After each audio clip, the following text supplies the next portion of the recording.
কিছুদিন ধরে যা চলছে ভীষণ সেন্সিটিভ একটা পয়েন্ট বা মুদ্রা বলতে পারো, বা তোমরা সবাই জানো যে কী ব্যাপারটা।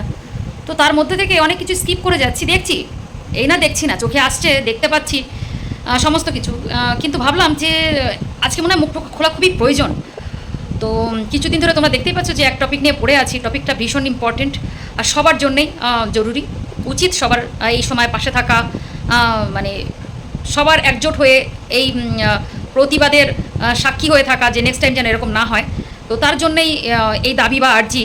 তো সেটা নিয়ে চালিয়ে যাচ্ছি প্রচেষ্টা, বা সবার সাথে আছি এটা বলতে পারি, অন্যায়ের বিরুদ্ধে আছি। তো যাই হোক, এত কথা না বলে আসল মুদ্দাতে আসি। তো সবাইকে ওয়েলকাম আমার চ্যানেলে পাঁচ লাইফস্টাইলে। কেমন আছো তোমরা? আশা করছি সবাই ভালো আছো। তো সবাইকে স্বাগত। তো শুনলাম তোমাদের ভাই, বা ওই এক সময় ভাই আর কি, বা আমাদের ভাই নাকি আবার নতুন ভাইয়ের বউ খুঁজে নিয়েছে দেখলাম। বেশ টাগর টুগুর। তো যাই হোক, সেটা তার ব্যাপার। কিন্তু ব্যাপারটা হচ্ছে সেই কন্ট্রোভার্সি আবার শুরু হয়ে গেছে। কুত্তাল্লের সোজা হয় না, কুত্তাল্লের সোজা হবেই না, বুঝতে পেরেছো? আলটিমেটলি তুমি যতই সোজা করো, যত আয়রন ব্যবহার করো না কেন, আর যতই ওর মধ্যে পাথর চাপিয়ে দাও না কেন, ওর লেজটা গুটিয়ে আবার সেই জায়গায় আসবে। তো আবার পুনরাবৃত্তি ঘটেছে, সেই একই ঘটনার সাক্ষী হতে চলেছে আমাদের ওয়াইটি জগতে, হ্যাঁ না? যে আবার ভাইয়ের বউ আসছে, আবার ভাইয়ের বউ নিয়ে আবার দ্বিতীয় স্ত্রীকে নিয়ে আবার কেচ্চা শুরু হবে, আবার সেই রোমান্টিক, কখনো স্যাড মোমেন্ট, কখনো লাইভ টেলিকাস্ট, কখনো সুসাইড, মানে চলছে আর চলবে। তো আমি এই কারণেই আজকে এই ভিডিওটা করতে এসেছি যে সত্যি কথা বলতে সবাই মিলে সেই সময় প্রোটেস্ট করেছিল, কেউ এর পক্ষ, কারো ওই পক্ষ, দুটো পক্ষ তৈরি হয়েছিল, দুটো দিক তৈরি হয়েছিল। ভালো কথা, হবাই স্বাভাবিক, যে কোনো সমস্যায় দুটো রাস্তা তৈরি হয়, দুটো মতামত তৈরি হয়। তো এটা তো অস্বাভাবিক কিছু না। তখন আমার বক্তব্য, হাতটা কাঁপছে, আমি হাতে নিয়ে ভিডিও করছি আজকে। যাই হোক, তো ব্যাপারটা হচ্ছে আমার যেটা বলতে আসা, যে সব ঠিক আছে, কিন্তু যে কেচ্চাটা আবার শুরু হয়েছে সেটা কি আবার সোশ্যাল মিডিয়ার জন্য ভালো? আজকে মানে তোমাদের সবার ভাই আর কি, গুণধর ভাই আর কি, এই ভাই গুণধর, তোমাদের সবার বলবো না, সবার ভাই, আবার কারোর ভাই না। তো এই গুণধর ভাই যেটা করছে সেটা কি ভালো করছে? শোনো, সবার জীবনে নতুন করে বাঁচার অধিকার আছে, বাঁচার চেষ্টা করছে, সব ঠিক আছে। কিন্তু ব্যাপারটা হচ্ছে এই চাওয়াটা একটু বেশি হয়ে যাচ্ছে না? বা লোক দেখানো, বা কাউকে ঠুকে কথা বলা একে অপরের আবার শুরু হয়েছে। ওদিকে ম্যাডাম আবার লাইভ করতে বসে ম্যাডামকে টানা হচ্ছে বলে ম্যাডাম আবার সেই সোচ্চার হচ্ছে এই ব্যাপারটা নিয়ে। তো আমার বলতে আসার একটাই কথা, যে আবার শুরু যখন করেছো তাহলে কিন্তু লোক আবার চাটবে, আর এবার চাটলে সেই থ্রেটনিংটা যেন আর না আসে। আর সত্যি কথা বলতে যারা এর বিরুদ্ধে সোচ্চার হয়েছিল সেই তারা আবার নামুক, নেমে এর একটা হস্তনস্ত, কেন শেষ এরা করবে না। আর এদের পাশে যারা থাকছে বা থাকে তাদেরকে আমি আগাগোড়াই রিকোয়েস্ট করেছিলাম যে এদের মাঝখানে না থাকাটাই ভালো, কেননা এরা এতটাই জঘন্য, এরা এতটাই নোংরা যে এরা যেখানেই বসবে সেটাই গন্ধ হয়ে যাবে, যেখানে থাকবে। কেননা ওপেন প্ল্যাটফর্মে একটার পর একটা মেয়ে, একটার পর একটা মেয়ে। আমি বুঝতে পারি না, আজকে আমি ওই মেয়েটার হয়ে কথা বলবো না, কিন্তু তার সাথে আমি এটা বলবো, এই ছেলেটা যে সাক্ষী হয়ে দাঁড়াচ্ছে যেভাবে, আমরা সবাই বলেছিলাম তার নতুন জীবন পাতার অধিকার আছে, কিন্তু এত তাড়াতাড়ি এবার তো বোঝা যাচ্ছে সে কোন খেলা করতো মেয়েদের সাথে। এত তাড়াতাড়ি যে কোনো মানে রিলেশন থেকে মুভ অন করা যায় না, ইম্পসিবল। ভালোবাসার যে নাম দিয়ে যে এতদিন যে মেয়েদের সাথে রিলেশনও করেছে, তারা এত তাড়াতাড়ি কী করে মুভ অন সে করতে পারে? মুভ অন সে কী করে করতে পারে তোমরা বলো না? এটা কোন অসভ্যতামির পরিচয় দিচ্ছে? একদম ওপেন প্ল্যাটফর্মে এসে যেগুলো করছে তার আবার কমেন্ট সেকশন অফ করে রাখছে অসভ্যের মতো। বললে আবার থ্রেটনিং করে, আবার চ্যানেলে বলে স্ট্রাইক দিয়ে দেবো। লোকের ভাত মারতে মারতে একবার তো ভাত মারা গেছে, লোকের ক্ষতি তো করার কথা আর কোনো সময় আর না ভাবে যেন এই ভাই। কিন্তু আমার বলার বক্তব্য হচ্ছে, ভাই তুমি যেটা করছো করো, কিন্তু সব কিছুর লিমিট আছে, ঠিক আছে? আরও একটু সময় নিতে পারতে বই কি। আর এইভাবে এই ব্যবসা করার জন্যে মেয়েগুলোকে সামনে এনে তো এই নোংরামির আবার চরম পর্যায়ে চলে যাচ্ছে। আবার তোমার মায়ের আবার নতুন নাটক, তোমার আবার এই রোগ ধরা পড়েছে, কোলেস্ট্রল ধরা পড়েছে। কোলেস্ট্রল কখন ধরা পড়ে? এই যে লোকে তোমাকে নিয়ে বাজে বাজে ভিডিও করছে যে তুমি খাসির চর্বি খুবই খাচ্ছ, এখন আবার গাদাম খাসি না কি খাসি বলছে তোমাকে, আবার যে খাসিটা তুমি খাচ্ছ সেই খাসিতে তো তোমার কোলেস্ট্রল বাড়বে। তো এই যে কমেন্ট, আমি জানি তোমাদের কোনো যায় আসে না, কিন্তু ভাই আমাদের গায়ে প্রচুর লাগে। কেউ যদি নোংরা কমেন্ট করে তাতে আমাদের ফেটে যায়, তোমাদের ফাটবে না, কেননা তোমাদের এটাই হচ্ছে ব্যবসা। মানে যত লোকে বলবে তত তোমাদের আয় উন্নতি বেশি হবে।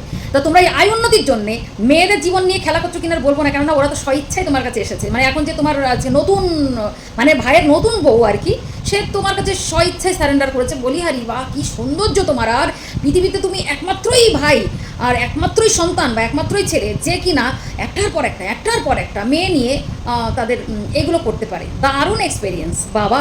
সত্যি আজকে যারা যারা বলেছিল না যে এই ছেলেকে তোমরা চেনো না দিদি, সত্যি ভুল করেছি, এত সাপোর্ট করেছি।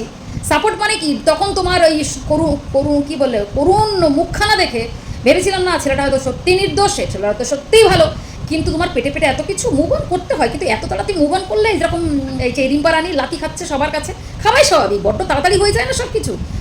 বাবা এটাই মানতে হবে 2024, বুঝতে পেরেছো? তুমি তুমি যদি সাধু হবে, তুমি কমেন্ট সেকশন অফ করে রাখো কেন? বারবার মেয়েটাকে কেন খোঁচা মারছো তুমি? হ্যাঁ, মেয়েটাকে খোঁচা মারছো কেন? সে ঠিকই বলেছে যে তোমার যখন ভিউজ না হয় তখন তুমি এরকম করো। সে তোমাদের সবাই সমান, সবাই সবার কাঠি মেরে ভিউজ কামানোর ধান্দায় থাকো, এটা তো সত্যি কথা। কিন্তু সত্যি কথা শোনো, এবার মানে একটার পর একটা বাদ ভেঙে যাচ্ছে। তুমি তোমার লাইফ সেটেল করতেই পারো, তোমার অধিকার আছে, স্বাধীন দেশের নাগরিক তুমি, তুমি যা খুশি করো, কিন্তু তার সাথে মাথায় রাখবে এটা সোশ্যাল প্ল্যাটফর্ম। তাই তুমি যতটা খেলা খেলবে, আমার দর্শকের ভিড়ও তেমনি কিন্তু বাড়বে। খেলাটা যত ভালো প্রদর্শন করবে আর কি, তত কিন্তু দর্শকের ভিড় বাড়বে। তুমি করে যাও, আর আমাদের মতো কন্ট্রোভার্সি ক্রিয়েটারদের সম্মুখীন হওয়ার যে জায়গাটা, সেটা কিন্তু মানে রেডি রেখো, ঠিক আছে? তাই এটাকে খেলার মতো করে এগিয়ে যেতে পারলে যাও। আর যদি ভাবো যে কী যেন বলতেছিলাম, হ্যাঁ, মাঝে মাঝে না এদের এই মানে ব্যবহারে মাথাটা এদিক ওদিক হয়ে যায়। মানে ছেলেটার কথা বলছি না, মেয়েটার কথা বলছি, বুঝতে পারি না। মানে এক এক করে তো এক একজনের দিতে হবে থাপ। তাই এখন কাকে দিচ্ছি সেটা তো বুঝতে মানে মাথা কাজ করছে না। তো আমি এই ভাইকে বলতে চাই যে ভাই, তুমি যেটা করছো করো, খুব ভালো কাজ করছো, তুমি সমাজ কল্যাণের কাজে লেগে গেছো। তোমার শ্বশুর শাশুড়ি বা মানে ভাবি আর কি, ভাবি শ্বশুর শাশুড়ি তারা একদম জিনিয়াস। মানে কি করে যে পারে তারা এইভাবে নিজের মেয়েকে ধাপাং করে একজনকে ধাপাং করে ফেলে দিতে, জানি না কিসের সম্পর্ক। কিন্তু যে মেলামেশা, অবাধ মেলামেশা, অবশ্য তোমরা তোমার আর্টিস্ট ফর্মে থাকো, মানে তোমরা হচ্ছে সুপারস্টার। টলিউড বলিউডের সবকে হার মানাও, যেখান থেকে দাঁড়িয়ে তোমাদের এই আলিঙ্গন করা, তোমাদের এই কাছে আসা মিষ্টি ভাষা আর মিষ্টি গান তোমাদের কাছে কোনো যায় আসে না। কিন্তু আমাদের আবার চোখে লাগে, হট করে তো ওই কারোর পাশে গিয়ে কপাং করে ধরে আবার কাউকে ছবি তুলতে পারি না, ভিডিও তো দূরের কথা, নিজের বরের হাত ধরে ছবি তুলতেও মানে কেমনটা লাগে যে দূর, এই ছবিটা আবার পোস্ট করবো, কে আবার হাসাহাসি করবে। হ্যাঁ জানি আজকে 2024 দাঁড়িয়ে বড্ড মানে সেই পুরোনো দিনের মতো হয়ে যাচ্ছে, কিন্তু বিশ্বাস করো আমার মনে হয় ঘরোয়াভাবেই থাকলে ভালো মানায়। আর আমি এই বলে কিন্তু নিজেকে বলছি না যে এটা করা ঠিক না, করা ঠিক, কিন্তু সব কিছুর জন্য একটা এখতিয়ার থাকে। তোমরা যেভাবে অবাধ মেলামেশা করো আর প্ল্যাটফর্মে শো করো নিজেকে, তো আমার মনে হয় এটাতে তোমরা সবাইকে হার মানাও। আমাদের দৃষ্টিকটু লাগে তো, কারণ এরকম তো আমরা সচরাচর বাঙালির ঘরে দেখি না, তাই জন্যে মুখ খুলতে আসা, বুঝেছো ভাই? তোমাকে আমি একটা কথা বলি, কথা যেটা বলতে এসেছি সবার শেষে সর্বশেষে, সেটা হচ্ছে তুমি তোমার কাজ চালিয়ে যাও, তুমি তোমার সব করো, কিন্তু কোনো কন্ট্রোভার্সি ক্রিয়েটারের পেছনে লাগতে চেও না। বিশ্বাস করো, কখন কার আবার ঘাড়ে চেপে কে বসে যাবে, তখন কিন্তু একবার তো মুখ থুবড়িয়ে পড়ে আবার উঠে গেছো, তখন আর কেউ বাঁচাতে পারবে না। কেন বলো তো, মানুষ ওই পড়তে এমন জায়গায় পড়ে যাবে, সেখান থেকে আর জীবনে উঠতে পারবে না। তাই ভগবান তোমাকে উঠে দাঁড়ানোর একটা সুযোগ দিয়েছে, তাই রিপিট করো না সেটাকে, ঠিক আছে? কে কোন পাশ দিয়ে কি করে দেবে। বিশেষ করে কিছু কিছু কন্ট্রোভার্সি ক্রিয়েটার রয়েছে যাদের ক্ষমতা আছে 2 মিনিটে সব সাপটিয়ে দেওয়ার, কিন্তু সে তাতে আবার হাত দিতে যেও না। নিজে যদি ভাবছো যে কেচ্ছা করে পয়সা কামাবে, তো কামাও, তুমি তোমার যেমন পয়সা কামাবে, আর তোমাকে বলে যারা পয়সা কামাচ্ছে তাদের আর বাধা সৃষ্টি করো না। আর আমি তো কোনো গালাগালি খিস্তি খাবারি করে ভিডিও বানাই না, আমি আমার মুখ চালিয়ে যাব। আর আশা করি না শুধরাইলেও কথাগুলো হজম করার ক্ষমতা রাখবে। কেননা আমি বিশেষ করে আমি কখনো কারোর অন্যায়ভাবে কারো কথা বলি না, যখন যাকে দেখি তখন তাকে স্পটে দিই, বুঝতে পেরেছো? তাই যেগুলো বললাম একটু ভেবে দেখো, ঠিক আছে? ভেবে দেখো যে তোমার কোলেস্ট্রলটা কেন বাড়ছে, ঠিক আছে? কোলেস্ট্রল বাড়ার অনেক কারণ থাকে, তো সেগুলো সঠিকভাবে ট্রিটমেন্ট করাও, সেটা মনে হয় ভালো হবে। কেননা তোমার মা যেভাবে রোদন করতে এসছে, কোলেস্ট্রল বেড়েছে, এই বেড়েছে, আমার ছেলের আবার কিছুক্ষণের মধ্যে শাড়ি দেখাচ্ছে, পুজোর শাড়ি ব্লাউজ দেখাচ্ছে।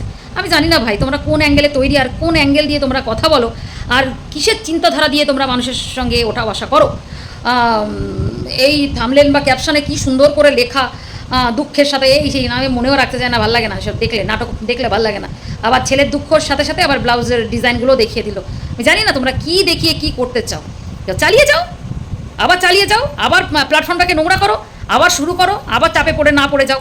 তো ভাই, সবার ভাই যখন, তো সবাইকে একটা কথা বলি, ভাইকে নিষেধ করো যে যেটা করবে একটা সংযম বজায় রেখে, একটা এখতিয়ার বজায় রেখে, না হলে কন্ট্রোভার্সি ক্রিয়েটারদের কবলে তো পড়তেই হবে প্রত্যেকবারের মতো। আর ভাইকে বলো যে কাউকে থ্রেটনিং না করতে, কাউকে ক্ষতি করার কথা না ভাবতে। কেননা ক্ষতি মানুষকে করে ঠিকই, সে ক্ষতি বেশি দিন থাকে না, কিন্তু উপরওয়ালা যদি একবার মারে, সে মার কিন্তু সাংঘাতিক মার, ঠিক আছে? কারোর পেটের ভাত আর মাথার ছাদ এগুলো কখনো কাটতে নেই, কিন্তু তোমাদের ভাই কিন্তু এগুলো করে, তাই ভাইকে নিষেধ করে দিও। সবাই ভালো থেকো, সুস্থ থেকো, ভাইয়ের সুস্থ কামনা করি, কোলেস্ট্রলটা কমে যাক। আর ভাইকে বলো বেশি খাসি চর্বিওয়ালা মানে গোশ না খেতে, কেননা এখন মানে চর্বিওয়ালা গোষ্ঠটা বেশি খাচ্ছে মনে হচ্ছে। যাই হোক, সবাই ভালো থেকো, সুস্থ থেকো, পাশে থেকো।